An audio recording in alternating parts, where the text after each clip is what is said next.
Okay, सो बहुत प्यारा सा, बहुत सिंपल सा, एक बहुत फेमस सा question from the chapter called periodic properties. तो this question is from NEET 2019। Question क्या है? क्वेश्चन सिर्फ ये है कि left to right period table में आपको एलिमेंट्स दिए हुए हैं। उनके कह रहा है कि फर्स्ट आयनाइजेशन एनर्जी बता दो। तो फर्स्ट आयनाइजेशन एनर्जी अगर आप इनकी निकालोगे तो आपको कैसा कैसा दिखेगा, देखना जरा।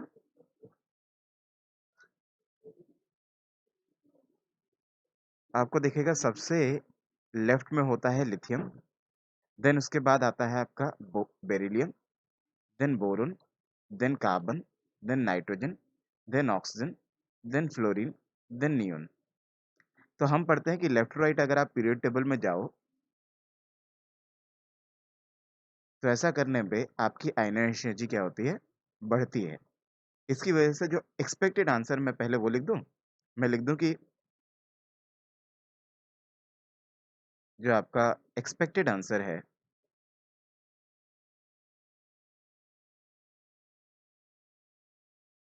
वो मेरे को ऐसा कुछ लग रहा है अभी, जैसे कि लिथियम से ज़्यादा होगा बेरिलियम, बेरिलियम से ज़्यादा होगा बोरोन, बोरोन से ज़्यादा होगा कार्बन, कार्बन से ज़्यादा होगा नाइट्रोजन, उससे ज़्यादा ऑक्सीजन, देन फ्लोरीन, और सबसे ज़्यादा होगा नियोन।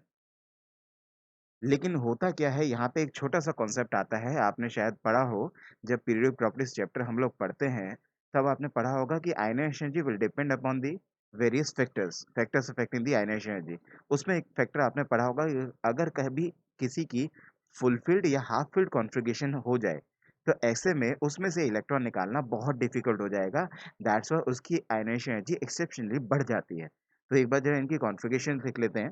जैसे मैं लास्ट लास्ट की कॉन्फ़िगरेशन सबकी लिख देता हूँ। जैसे this will be 2s1, this will be 2s2, this will be 2s2 2p1, this will be 2s2 2p2, this will be 2s2 2p3, this will be 2s2 2p4, this will be 2s2 2p5,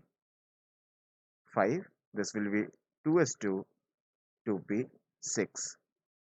अच्छा जी, यहाँ पे observe करने वाली बात क्या है, famous बात जो नजर आई, वो मेन बात ये नजर आई कि यहाँ पे ये है फुलफिल कॉन्फ़िगरेशन, ये है आपका फुलफिल कॉन्फ़िगरेशन, और ये हाफ फिल्ड कॉन्फ़िगरेशन। मतलब मैं ऐसा कहना चाह रहा हूँ, यहाँ पे एस ऑर्बिटल है वो फुलफिल्ड है, इसका पी ऑर्बिटल आप देख रहे हो कि वो हाफ फिल्ड है, P3 है।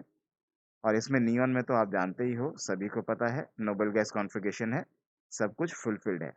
और जिस जिस की फुलफिल्ड कॉन्फ़िगरेशन या हाफ फिल्ड कॉन्फ़िगरेशन होती है उस उसका आयनाइजेशन एनर्जी एक्सेप्शनली बढ़ जाता है, जिसकी वजह से जो आपका एक्सपेक्टेड आंसर था वो गड़बड़ा जाएगा। नियॉन का एक्सेप्शनली आयनाइजेशन एनर्जी बढ़ जाएगा, सिमिलरली नाइट्रोजन का आयनाइजेशन एनर्जी एक्सेप्शनली बढ़ जाएगा, सिमिलरली बेरिलियम का आयनाइजेशन एनर्जी एक्सेप्शनली बढ़ जाएगा। कितना बढ़ेगा वो अब एक रिपोर्टेड डाटा है कि बेरिलियम बढ़ के यहाँ आएगा, बेरिलियम बढ़ के यहाँ आएगा, बेरिलियम बढ़ के नाइट्रोजन से भी आगे पहुंच जाएगा।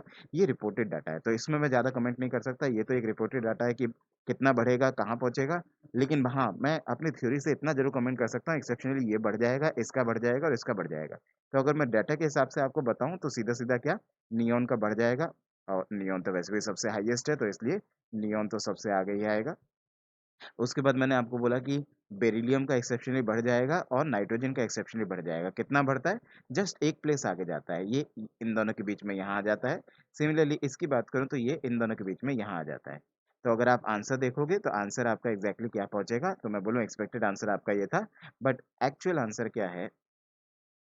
एक्चुअल आंसर आपका कुछ ऐसा सा आएगा कि सबसे ज्यादा होगा आपका नियॉन, देन होगा फ्लोरीन, देन होगा nitrogen, then oxygen, then carbon, और कार्बन के बाद बेरिलियम, फिर बोरोन, देन लिथियम। एक बार चेक करते हैं ऐसा कहीं पे कुछ है क्या। Lithium boron beryllium, lithium boron beryllium, then carbon oxygen nitrogen, carbon oxygen nitrogen fluorine neon. मतलब option number 4 should be your answer. Option number 4 आपका आंसर होना चाहिए।